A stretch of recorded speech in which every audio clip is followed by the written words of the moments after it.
On 1+1, contemporary art, the big idea and why American actors frequently go into politics.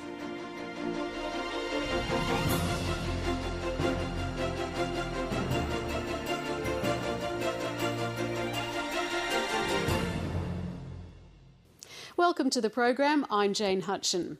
John Kaldor is a businessman turned philanthropist who's given away his astonishing collection of contemporary art to the Art Gallery of New South Wales. It's estimated to be worth more than $30 million.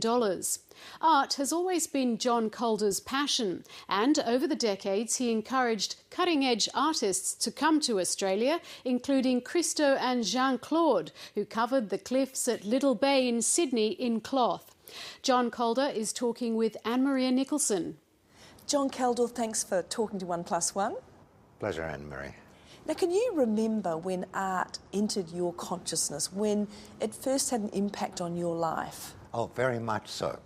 When we escaped from Hungary in 1948, long time ago, and eventually we got to Paris in late 1948, early 1949, I was 12, and my parents wanted me to go to a French school.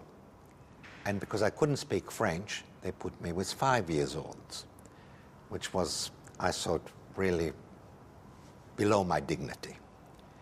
So I talked to my parents saying, this is really not for me. And my mother made a very wise decision. Said, all right, if you don't want to go to school, what I'll do, I'll take you to every museum in Paris, every monument, so that you should see it, as we may never come back to Europe. We had no money. Transport wasn't the same in 1948 as it is today. So I was taken to the Louvre, the Musée Art Moderne, the Musée Rodin, all of them. And I absolutely loved it. So when you came to Australia then with your family, it must have been a little bit of a shock in those days. There wasn't a lot of public art to see here. Well, quite apart from the public art, Anne-Marie, after being relatively relaxed for several months in Paris, I was made to be a boarder at Riverview in the middle of winter, sleeping in an open area to the elements. I was the first foreigner in a boarding school where every moment of your life was regulated, so it was an absolute shock. So what was the first piece of art that you collected?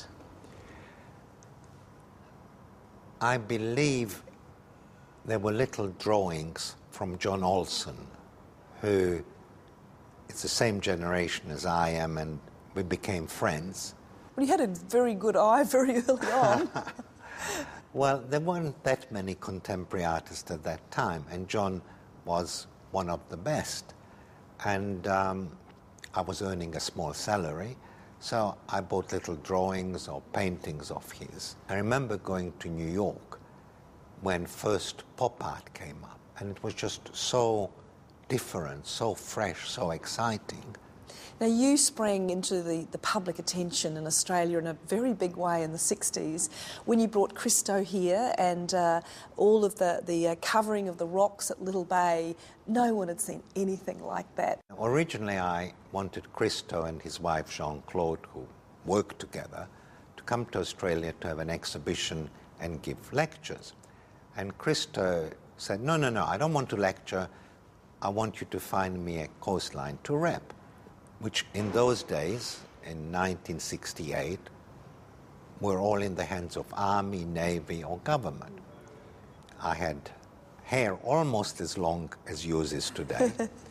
My Hungarian accent was as is today. And I went into these offices called, and I said, I'd like to borrow a piece of your coastline. So they said, what for? Well, we want to have a temporary sculpture. They didn't say, you crazy? No, wait. I said, what kind of sculpture? Well, we actually want to rep it. So they either chucked me out or laughed me out, till I came upon Prince Henry Hospital, which at that time was an isolationist hospital for tropical diseases.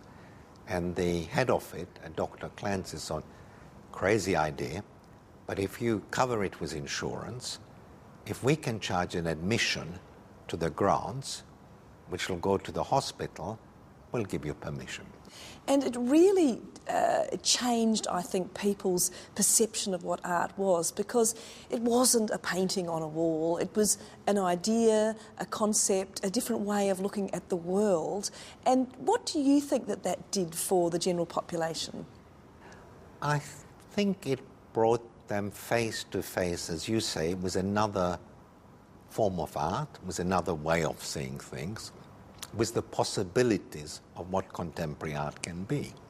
Now, wind forward, 50 years or so, and we are here in this new contemporary art space in the Art Gallery of New South Wales, and you have donated millions and millions of dollars of your collections. Is it almost a bit like giving away your children? I don't know which is more difficult, Anne-Marie. No, Anne-Marie, I don't look at it as giving away millions of millions. I'm looking at it as giving away 50 years of my life. It's my story, the story of my children who grew up with the art, and even my grandchildren who come to visit and say, "Grandpa, that's really strange." So why do it? Why give it away? Collecting, in some ways, I find is a very selfish thing, because you see it, your friends see it, but not the public. That's why we started art projects, because I wanted to share with the public my passion for art. Now, a lot of people love to hate contemporary